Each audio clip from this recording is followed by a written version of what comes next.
We're going to learn about the thousandths today.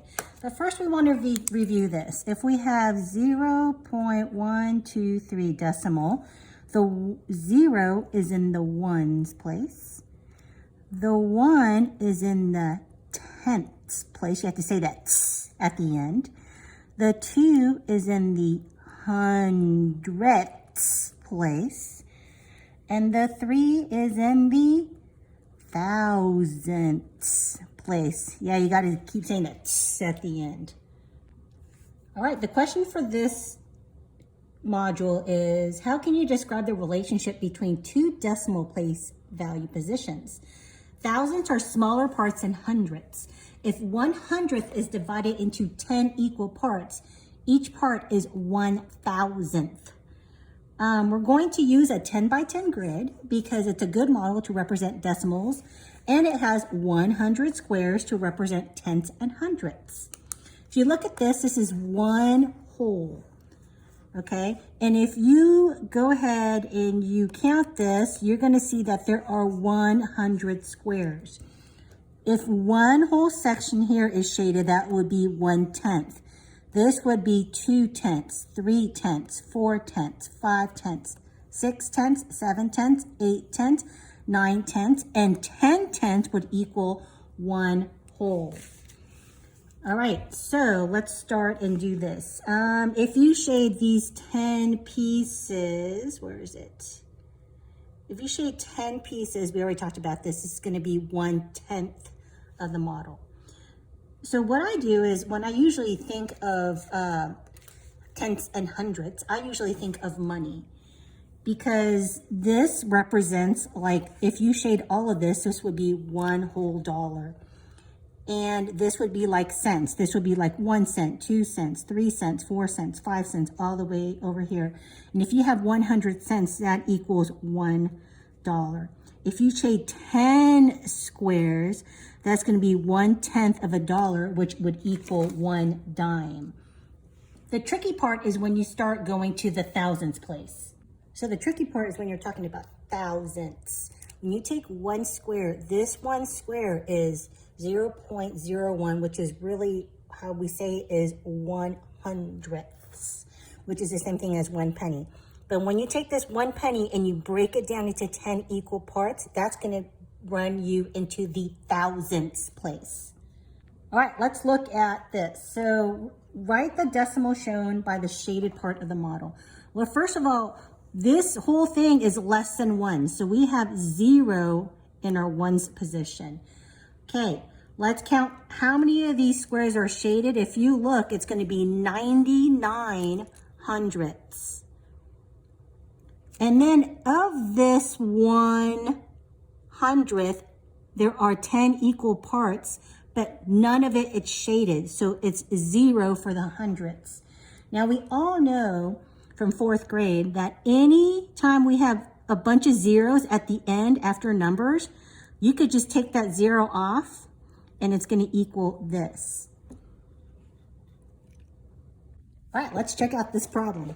So the first thing we do is we see that this is less than one whole. So your 0 goes into your ones place. Then you count how many shaded squares there are. 10, 20, 30, 40, 50, 60, 61, 62, 63, 64, 65, 66, 66 hundredths. Then you look at this one. It's not all completely shaded. Only part of it is. So we count 1, 2, 3 thousandths, and it goes in the thousandths place. I wanted to teach you how to read these numbers correctly. When you see a decimal, you're going to say the whole number. When you see the decimal point, you say the word and.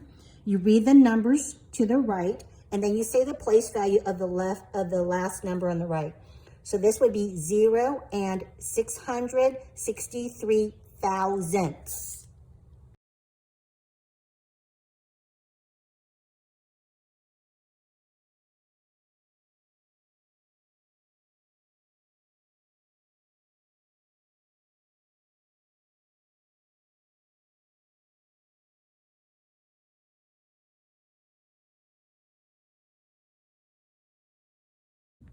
All right, we're going to do a chart form.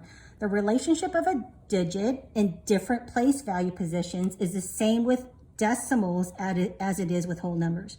You can use your understanding of place value patterns and a place value chart to write decimals that are 10 times as much or 1/10 of a given decimal.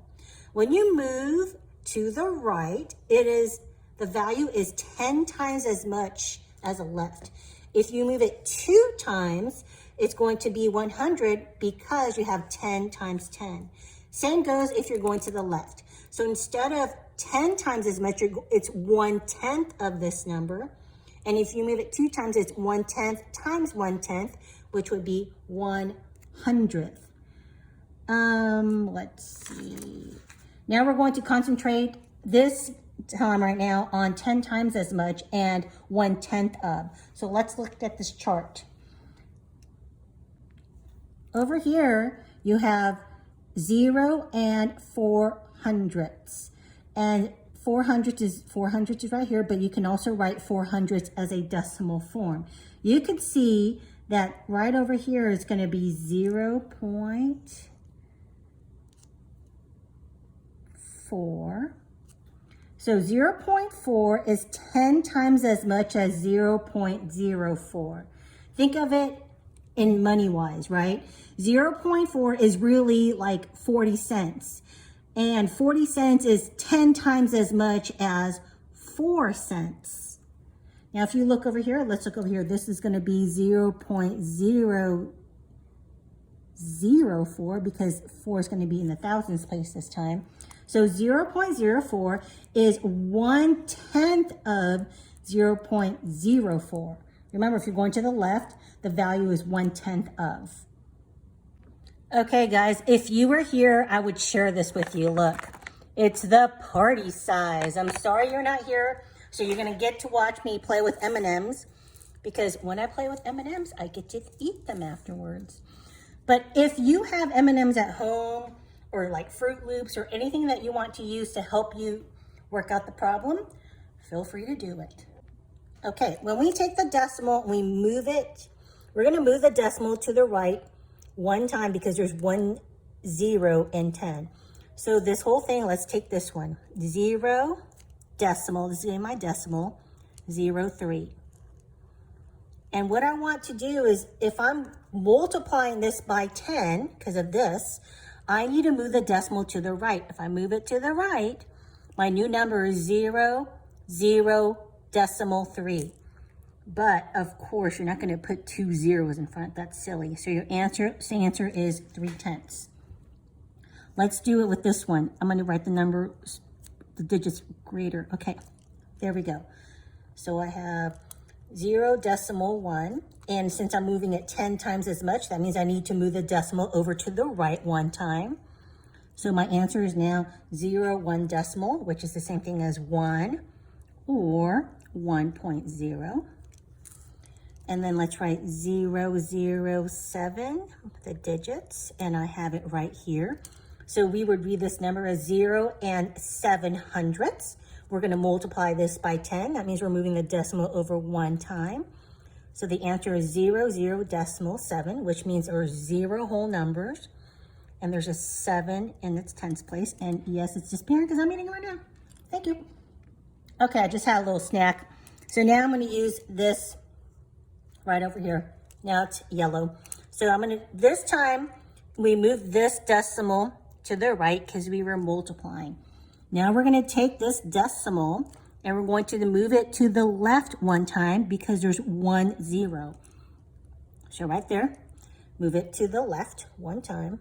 So now my answer is decimal 003. Well, we have no whole numbers. 003, that would be 3 thousandths. Let's go over here, put the decimal here, original spot. That's 1/10. 1/10, so 1/10 of 1/10. You move the decimal over to the left 1 time.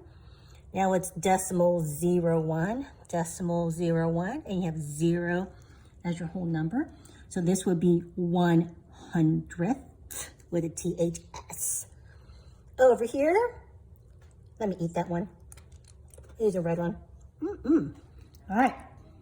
Kind of looks like 2 eyes in your nose. So you have 7/100ths.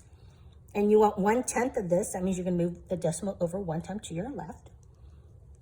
So you have decimal 007, decimal 007.